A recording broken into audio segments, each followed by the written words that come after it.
கங்கையில குளிச்சேன், காவிரியில குளிச்சேன், 3 கடல் சங்கமிக்கிற இடத்துல நான் குளிச்சேன் தெரியுமா? குளிக்கும் போது சிவபெருமான நினைச்சியான்னு கேட்டார். நான் அதை நினைக்கலீங்களே, அத்தனை வீணா போச்சு போ அப்படின்ட்டார். எங்கும் ஈசன் எண்ணாதவர்க்கு இல்லை. அப்ப என்ன பொருள்?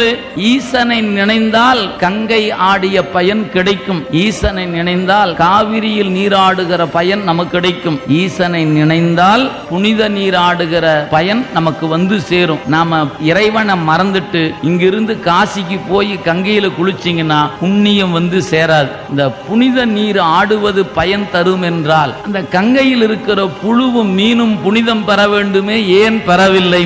ஏன்? அந்த மீனோ அந்த புழுவோ ஈசனை நினைக்கல.